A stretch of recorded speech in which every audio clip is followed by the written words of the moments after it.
Hey guys, this is part 1 in our 12-week series on apologetics. This will be a introductory lesson so that we can define what we mean by apologetics and give you just an overview of what we're going to be going over the course of these 12 weeks.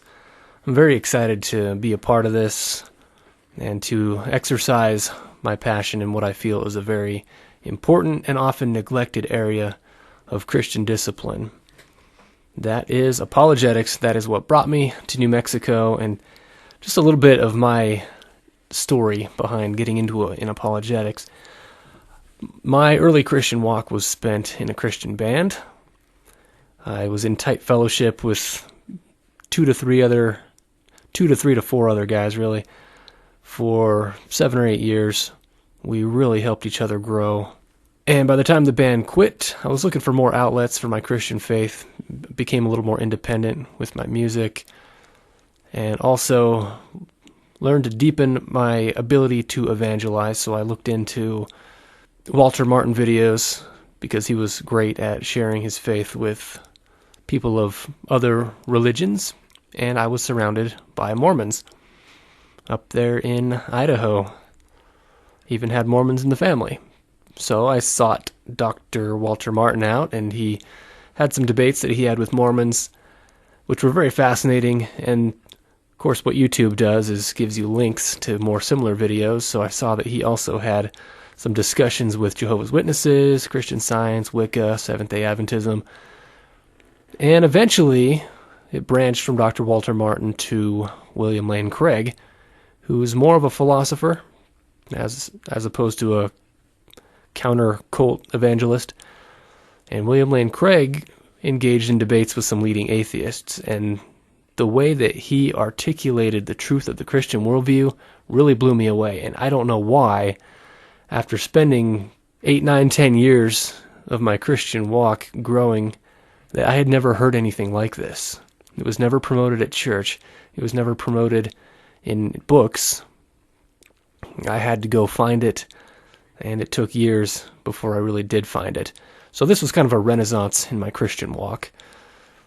And I dove in to debate after debate, book after book, until I felt like I was going to explode if I couldn't share this information. So that led me eventually to starting a small group on teaching apologetics. So this is kind of another go-around, a more concise go-around of that same heart, where I feel like I will explode if I don't have an outlet for these wonderful things that have created just a deeper level of my Christian walk, and have really reinforced the truth of it and given me new depths to dive into. So after teaching apologetics for about 1.5 years, I saw the limitations of what I could do and decided I wanted to go off to college and kind of maximize my ability to exercise these things and exercise my desire for ministry. After college, I came out here to Albuquerque to join the campus ministry of the Christian Student Center, and I've got to exercise some of the apologetics all the more. And so some of what I do here can come from experience. A lot of it's theoretical. So this is the introduction to apologetics, and it certainly is a tall order to try to set the stage for where this can go, what it means, how it can cultivate the person's mind.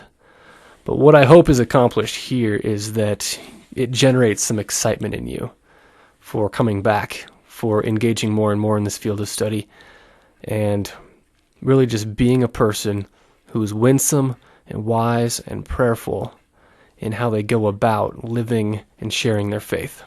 Apologetics is often known as a handmaiden to evangelism. It is very difficult to do evangelism without knowing apologetics, because when you evangelize with somebody, you will have people responding to you with their objections, with their experiences, with their evidence. So apologetics is needed to tear down the barriers. And we'll get more into those things as we move through this presentation. There are 3 basic areas we're going to touch in this introduction to apologetics. We're going to talk about what is it, which is going to deal with what it's not also, why we need it, and how do we do this anyway. So we'll touch on these, and it'll give us a nice platform to launch off of as we get into some more of the specific evidences and argumentation in the upcoming weeks. So first, what is it?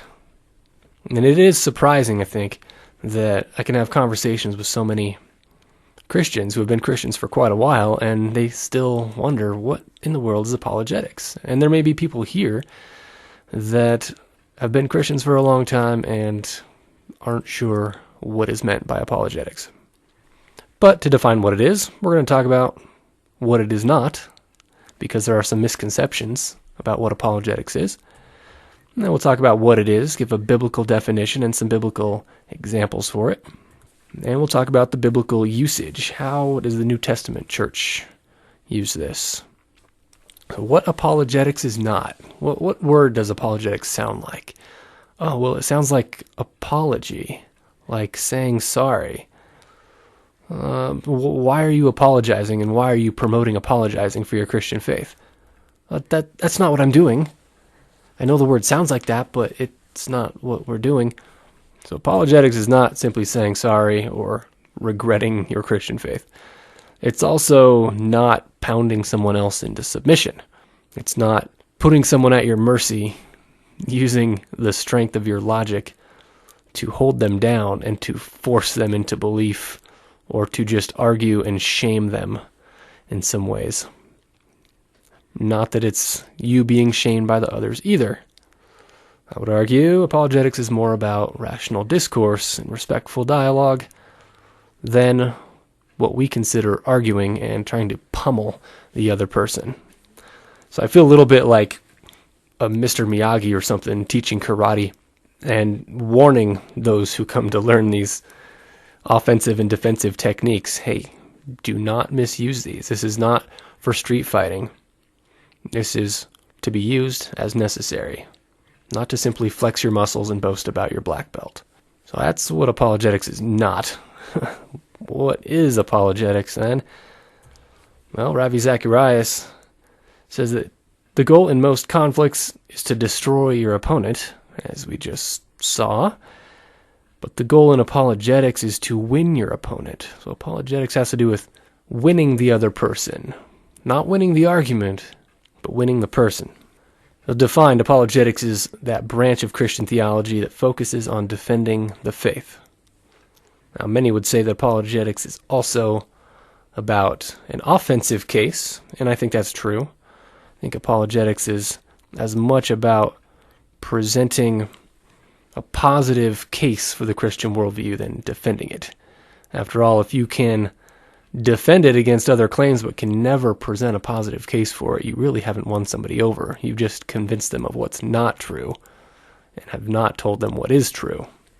So there's both a defensive and offensive element to it. There's both a disproving of false worldviews and a presentation of the true worldview. How about as a biblical practice? Well, biblically, the most popular verse for apologetics is in 1 Peter 3:15. And this verse plainly uses the word apologia, which is very close to the word apologetics. And this isn't the only time that it's used, but often this is the go-to verse to promote apologetics, and rightfully so. But this term is used a lot of other places as well. It's used 10 times in the New Testament as a verb and 8 times as a noun. And often it's translated as defense. And here are 12 examples, and I think each of these refers to making a defense. Luke 12:11. Don't worry about how you will apologeomai. Don't worry how you will make your defense. Acts 19:33. Alexander makes a defense before the assembly. Acts 22:1. Paul makes a defense before the Jews. Acts 24:10. Paul, before the governor, makes his defense, makes his apologetic. Acts 25:8. Paul makes a legal defense before Festus, and the legal defense is often what is meant by the term apologia. You are on trial before a jury, you're making a rational defense before them, you're trying to convince them of something. And Paul tries to do that before Festus. Acts 25:16, it's a legal opportunity for defense that Paul is looking for. Acts 26:1, 2, and 24, Paul makes a public defense with Agrippa, which is apparently quite convincing. Are you in a short time going to persuade me to be a Christian? He's suggesting you're being effective, so please stop. And Paul says, not only you, but everybody within the sound of my voice. I wish that they would come to faith. That's a powerful case being made, a powerful rational defense that Paul's making. 1 Corinthians 9:3, Paul defends his freedom and apostleship. In that section, he makes a apologia, a defense for it. Philippians 1:7 talks about Paul's imprisonment, his defense, and confirmation of the gospel. Philippians 1:16, Paul says, I'm appointed for the defense of the gospel. 1 Timothy 4:16 is Paul's defense against unruly churchgoer Alexander, not the one referenced earlier, I don't think. But he says, be on your guard. A great term to use with reference to apologetics. And finally, number 12, 1 Peter 3:15, Peter says, always be ready to make your apologia, to make your defense, to make your rational case for the truth of the hope that you have within you. And do this with gentleness and respect. Now here's some more biblical examples of apologetics in practice. Matthew 11:5. Remember when the disciples of John the Baptist report to Jesus? John the Baptist is in jail and wants to know, hey, is this the Christ, or are we looking for somebody else? And Jesus doesn't just give a yes or no answer. He says, report back to John the miracles that are being performed. The dead are being raised, etc. Report that to John. Give him the evidence and let him have a firm conviction in his heart rather than just giving him a black and white answer. Jesus believed that giving the evidence that he was the Messiah was a more powerful case than just giving a yes or no answer to his messiahship. John 20:31, John says, these things were written so that you may believe that Jesus is the Christ. He had a purpose for writing all those things. He didn't assume that somebody would just feel a warm fuzzy in their soul. He believed that people would need the evidence to believe in Jesus as the Messiah, and wrote 21 chapters to try to provide it. Third, there's the evidence of doubting Thomas. Thomas said, unless I feel the holes in his hands and his feet, and put my hand in his side, I'm not going to believe. He uses the phrase that the atheists often use these days, extraordinary claims require extraordinary evidence. Well, there was extraordinary evidence for Thomas, and how fascinating that Jesus provided the evidence in walking among them for 40 days while resurrected. And he said to Thomas, stop your doubting and believe. Jesus was okay with providing evidence and believed that faith would not be trumped by evidence, but rather supported by evidence. Jesus affirmed sound, irrefutable reasoning in Luke 21:15. He said, I will give you utterance and wisdom which none of your opponents will be able to resist or refute. Wow. Jesus likes sound reasoning.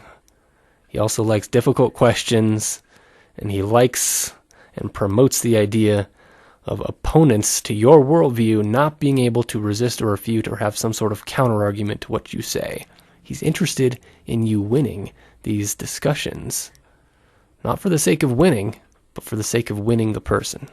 And there are examples of the opponents not being able to resist or refute, like in Acts 18:28 with Paul.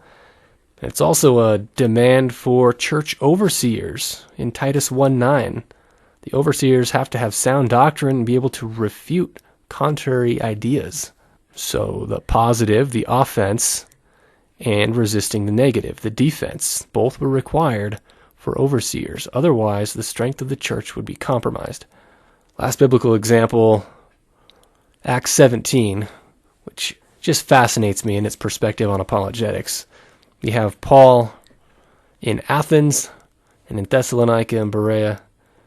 So to the Jews, Paul reasons from the scriptures. He convinces them from the scriptures that Jesus is the Messiah, yet he has to take a different approach in Athens. He has to show them the God that they are hungry for before being able to provide them the biblical truth of Jesus' messiahship. So meeting them where they're at was a priority for Paul's evangelism, and Paul was able to be effective both coming from a Jewish perspective and coming from a pagan or philosophical perspective. After biblical times, apologetics develops into a more formal method of communication and study of theology. And it's gone through a lot of transitions from that time to now. There were apologists in the early centuries of the church, and it's certainly developed now through the education and the availability of evidence that we have here today, to the point where there are formalized methods of apologetics. But what's in agreement in general today is that apologetics involves offering logic and reasoning, history and science to demonstrate and support Christian worldview claims. So that's what it is. Now, why do we need it? That's great. We found out what it is. You may still be unconvinced that it's something necessary to the Christian believer today. Well, let's go to C.S. Lewis. He said, "Good philosophy must exist if for no other reason, because bad philosophy must be answered." You may think, wait a minute, doesn't the Bible teach against using philosophy? No, the Bible actually teaches against bad philosophy, which I think provokes this quote from C.S. Lewis. You need to exercise good philosophy because that bad philosophy exists. You need to exercise good doctrine because bad doctrine exists. And a Christianity built on philosophy becomes a Christianity that's all that much stronger. Now into some statistics here. It's well known that students during their college years often turn away from the faith. Those who grow up Christian, most of them stop going to church by the time they graduate college. It's not relevant to them somehow. It's not reasonable to them somehow. They lose interest somehow, or they are overly secularized by the young adult culture. And I have some statistics to show that. Here, you see that the number of nuns, that's the fastest growing religious demographic in the United States. Nuns are defined as those who have no religious affiliation. They don't want to be categorized, so they're not necessarily atheists, but they're also not practicing Christians. They just don't want to be categorized, or maybe they're apathetic and tend to not think much about what they believe. Now, of these nuns, you notice that the younger population, that's the 2,603 out of 7,437, are between the ages of 18 and 29. And then the 30 to 49-year-olds make up another 2,752. So a high percentage, actually significantly more than the number of evangelical Protestants of those same age groups. So under 50 years old, you have the vast majority of nuns, which means that there's a rising tide in the culture. These young people are getting older, are going to have greater influence. And at these current rates, it won't be very long at all before the nuns pass the number of conservative Christians or evangelical Protestants. Here's disbelief by age group. It's the blue line for atheism. It looks like it's trending downward, but I don't think that's the case. That is just according to age here, and you see that two ways to look at this, I guess. As people age, they begin to believe in God more and more, or we're in trouble because the younger generation is going to replace the older generation, and what you see now as 7% or so of the older generation could be replaced by 15 to 20% of atheists. So if you think that atheism has a strong influence now, you can wait until this younger generation gets older, and you will have almost double the impact, or around double the impact. But it's not just the atheists, it's the fact that there are those believing people. There's this large section between about 18% and 35% who are not atheists but yet have no fellowship. And there are those close to that in the gray line that really practice no self-discipline religious acts like prayer, worship. So prayer, worship, fellowship decline as well as atheism, and there is that large gap in between. So even if there are a lot of people who are believing in God, a lot of these people are not practicing it, are not living it, are not in fellowship with their belief in God. They would be practical atheists. So there are the atheists that actually believe atheism, and there are the practical atheists who, whether they believe in God or not, live as though he does not exist. And again, unless we do something with this younger generation, 18 to 29-year-olds, approximately double the impact will take place down the road. There's a lack of conviction. You see the numbers of people who believe in heaven. Approximately 70% of the younger people between 18 and 50 years old, basically. A huge amount of the population believes in heaven. Far less believe in hell, which is not pictured here.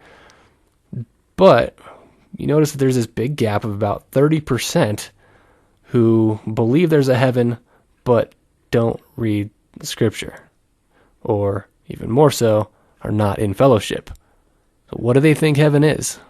If half the people believing in heaven don't read the Scripture and don't have Christian fellowship, then their ideas of heaven are shaped by what? I believe there's a massive cognitive dissonance there between believing there's a heaven and doing nothing to seek out what God is like. In 1993, 89% of Christians believed that sharing their faith is the responsibility of every Christian. 89%. You fast forward 25 years, and this number's all the way down to 64%. And you've probably heard it. I'm fine with Christians, I just don't like Christians that want to convince everybody else of Christianity. Well, that's being bought by a lot of Christians as well. 1% per year drop in that category. 25% drop since 1993. To where 64% now believe that sharing your faith is the responsibility of every Christian. Wow. And this probably isn't reflected anywhere more than the university culture. University and high school culture tend to think that Christianity is blind faith. This time that faith is becoming their own, they tend to think it's blind faith. That it's primarily political or judgmental or hypocritical, rather than a reasonable reflection of reality. And this, from the book Unchristian, not cited here, but Kinnaman does a great job of holding some surveys to see where people's mindset is at with regards to Christianity. Judgmental, hypocritical, political are some major things, some major criticisms against Christianity in that book. And it's increasing by the day, as you see in that previous stat. 1% per year. We can't get behind in this. So they believe that Christians isolate the heart and mind. That church time is heart time and mind time is education time. Reading, studying, the official coursework of the university. But mind at church? No. They don't think that's appropriate. They don't think that Christians promote sound thinking. So they think that the faith is weak and hypocritical. You believe that in your heart, and that's fine, but there's not a whole lot of practical usage in the day-to-day. There's not a whole lot of applications of the mind, but there's strength in both. And I think Christianity is the worldview that promotes the connection of the heart and mind. Whether somebody chooses to walk that out is their choice, but I believe that as you unite the heart and mind, the actions will follow. But it is necessary that you establish strength of the heart and mind according to the Christian worldview. Christianity should be promoting both. I'm here to promote both. And I believe that we can stem the tide of this increasing atheism, or if atheism does continue to increase, then Christians will be stronger for it. I believe there's answers to be had. I believe that there are responses, and as the challenges increase against Christianity, we have to step up and be able to answer the difficult questions and engage well in a caring and winsome way with those who are asking good, honest questions. Questions are not to destroy. Think of questions as a means to strength. You can be crushed under the weight, or you can lift the weight and let it make you stronger. And I think through the teaching of apologetics, that the weight, the resistance that's forced by the other side will only serve to make us stronger. So if we're going to create the strongest generation of Christ followers, which I believe is the opportunity we have before us, with the technology, with the challenges, if we're going to create the strongest generation of Christ followers, they must know how to defend their faith, present a coherent view that marries inner and outer realities, and how to engage in confident, meaningful conversation about the most important matters. So that is why we need it. Third, how do we do this? We can get all excited about it, but unless we have some way to do this, some method to get started, some practical steps to work through, we'll just be left in zeal without knowledge. Well, I have 4 reasons that we do apologetics. A 4-fold goal. And you may think, well, apologetics is all about winning an argument or proving your case right. Well, okay, I'm not going to lie, that's part of it. But as Christians, what are we on earth for? What do we study for? What do we stand here and worship for? Our lives are about honoring and glorifying God. Our apologetics also needs to be. Have that as your central focus. How can I honor God and glorify God with the way that I interact with this other person? Don't worry if the person comes to faith or not. That's important, but that's not so much up to you. How can you in your conversation honor and glorify God? Because where God is glorified, God's presence descends. And when his presence is there, life change happens. So honor God. How do you talk to somebody? How do you treat somebody in a way that's honoring to God? How do you think about those people? How do you present truth? Be about his glory in your apologetics, and it will not fail. Sure, nobody may come to faith. In all of your evangelism and all of your sharing the faith, maybe nobody ever comes to faith through it. But if you honor and glorify God, you have won. You have done your part. And I guarantee, positive influence, positive change will happen. Maybe you're not the one that sees the fruit of all that, but you will be an important piece in others coming to faith, excelling in their faith, and ultimately honoring and glorifying God themselves. You will be a big part of the team that causes discipleship and faith and growth to take place in the culture around you. The second goal, it's still not even winning other people. It's strengthening believers. This includes yourself. Like I said, my own study of apologetics was a renaissance in my faith. It took me to new depths about considering who God is and who I am in light of him. As you dive into these things, you will be strengthened if you incline yourself to them, and you will have the opportunity to strengthen other believers. As you test and prove the different things that make up the Christian faith, you will be stronger. And this is also built on honoring and glorifying God, because as you honor him, it's inevitable that you will become stronger. But it's not about your strength. It's about his honor. But your strength will flow from it. Third, there it is. Apologetics is about convincing unbelievers. We want to see others come to faith. This is the method of evangelism. This is the goal of it.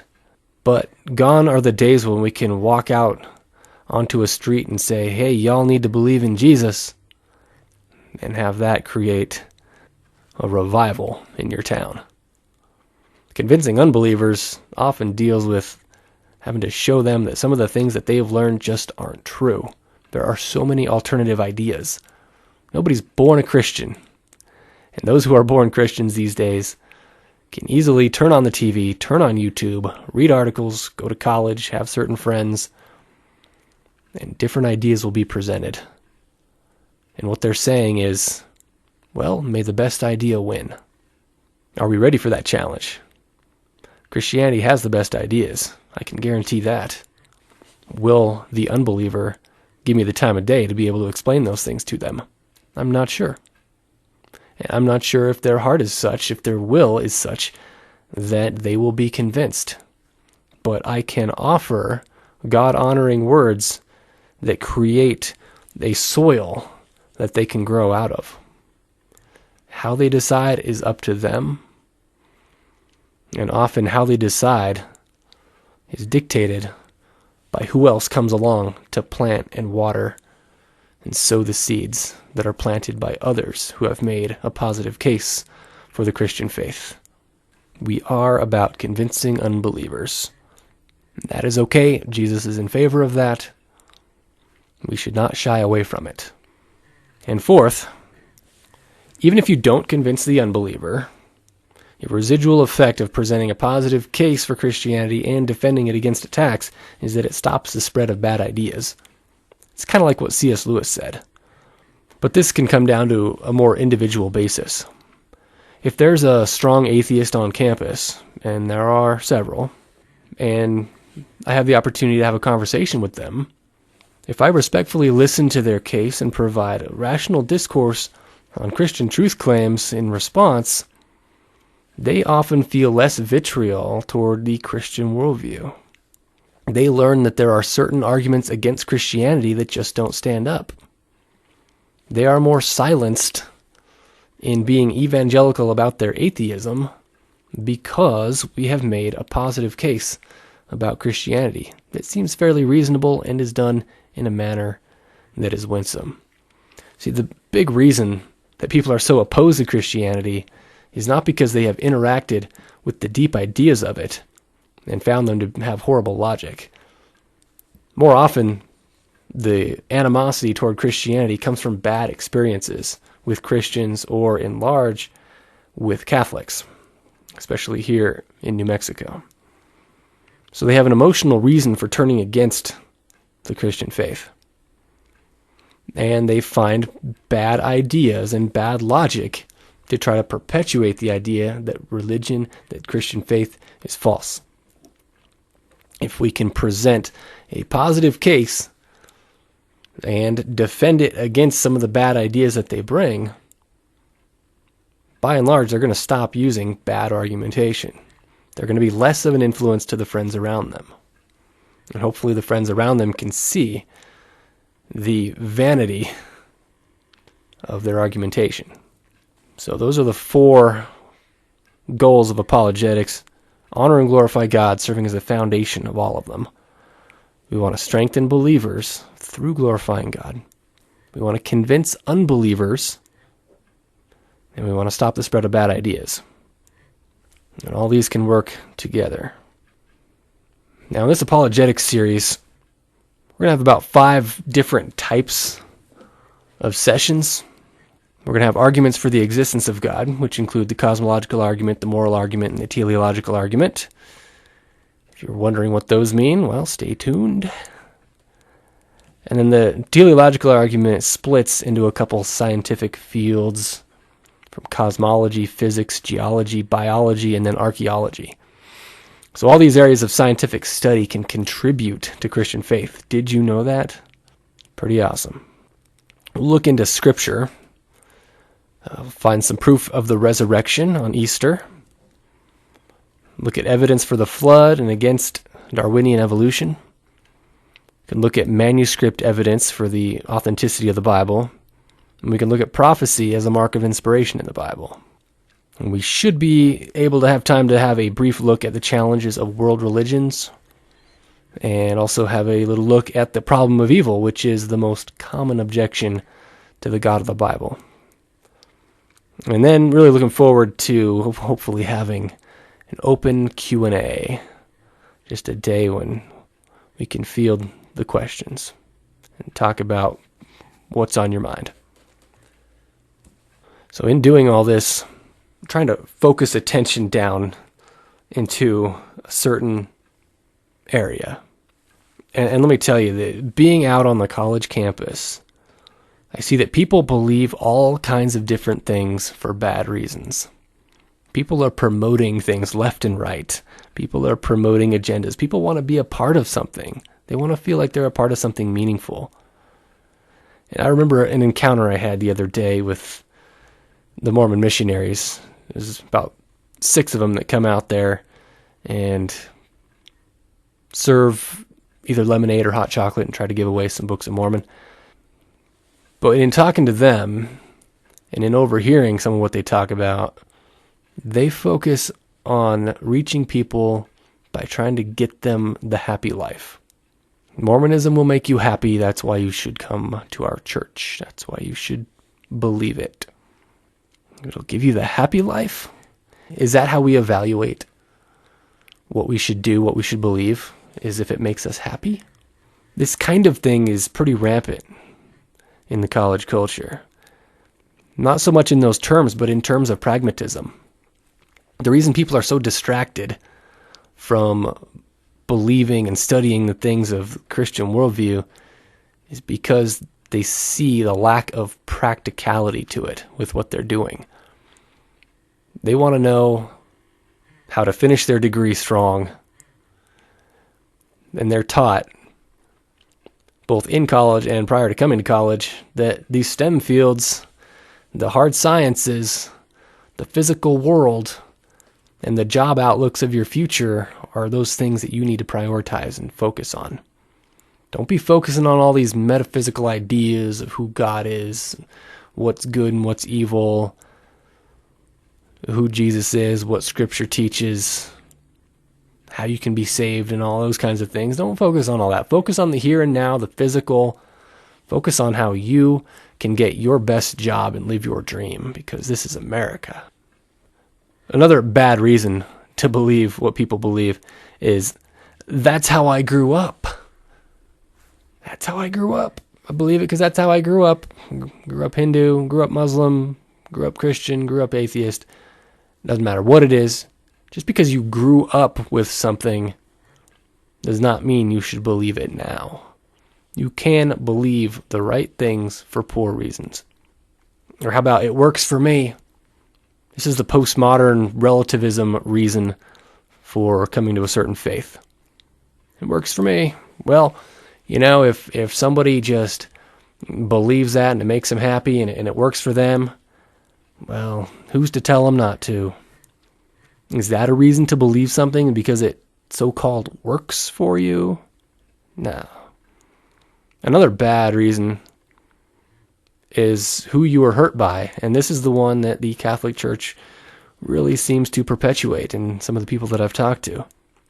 A lot of people feel like they've been hurt by those mean nuns in Catholic school, or by those darn priests who can't stay away from those little boys. They're hurt by it. So if they're hurt by a representation of it, does that mean that thing is not true? No, that's still a poor reason to believe what you believe, what you were hurt by. Even if you're a Christian because you were hurt by a Mormon or you were hurt by a Muslim, that's a poor reason to be a Christian. We can do better. So people have a way of dancing around one central issue in the name of all these different questions of, will I be happy? Is this what I grew up with? Does it work for me? Do I get along with the people in it? And what they're dodging is truth. We're not looking at an emotional or personal preference. We're looking at what is true. And what the LDS missionary said about being a Mormon because it makes him happy is a very poor way to evaluate the validity of that worldview. And one simple response. Here's tool number 1 maybe for quick things that we can say in almost any scenario. Is it true? Is that true? You may believe it, woohoo, but is it true? Makes you happy, makes you sad, whatever. Is it true? Well, I grew up with this, but my friend grew up with it. Great, whatever. Is it true? Well, it works for me, it's helped me get a job and a house, and okay, whatever. But is it true? well, I was hurt by the Catholic Church, or these darn Christians were hypocrites and they were mean to me and they didn't like the fact that I had piercings in church, whatever. Is it true? It really doesn't matter how you were treated, but are the worldview claims true? Apologetics is about directing the attention of the people back off these peripheral issues onto the central issue. Is it true? We can look at evidence, and we can use our reasoning and logic and evaluate what is true. God gave us these brains for a reason. Let's use them. Let's force people to consider the question, is it true? So there's our intro to apologetics. We looked at what is it and what it is not. It's not argumentation of just pummeling people into the ground. It's also not apologizing for your Christian faith. Rather, it's giving a rational defense for the Christian faith. It's showing the truth of Christianity by reasoning and evidence. And it's defending Christianity against the false perspectives that may come against it. That is apologetics. Giving a reason for your belief, a reasoned defense. We need it because this will make us stronger. This will answer the culture's cry for truth. This will stem the tide of the rising group of nuns, of atheists and agnostics, who are often becoming atheists and agnostics because they think there's not a reasonable case for the truth of Christianity. We can be representatives that say that there is. We need to step up and show them the diverse ways that Christianity proves itself true.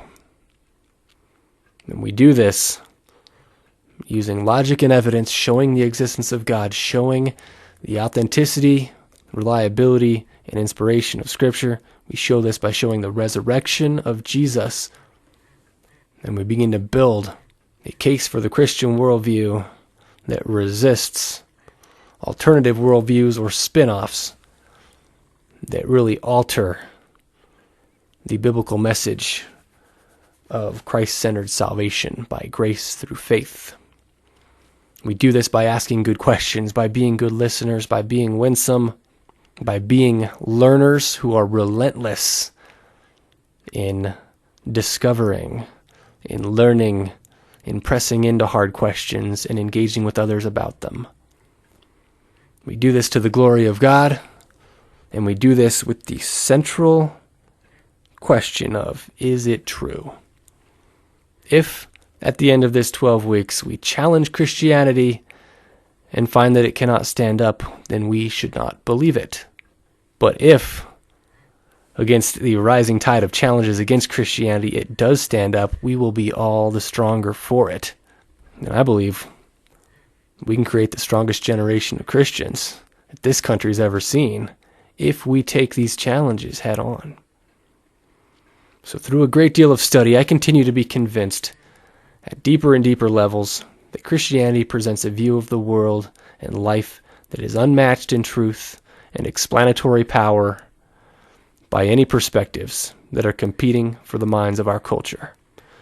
I'm convinced that if we move forward in presenting Christianity as reasonable, logically coherent, scientifically consistent, anthropologically satisfying, historically accurate, and philosophically rich, we will cultivate a generation of Christ followers like this nation has never seen. There are numerous challenges. We will look into them briefly, but know that these challenges can serve to make us stronger. And I'm convinced if we know how to think well about what matters most, we incline our minds to know and to glorify God in our knowing, we will be that strong generation of Christ followers, and we will help point others who are seeking and questioning to the truth of Christ. Thank you.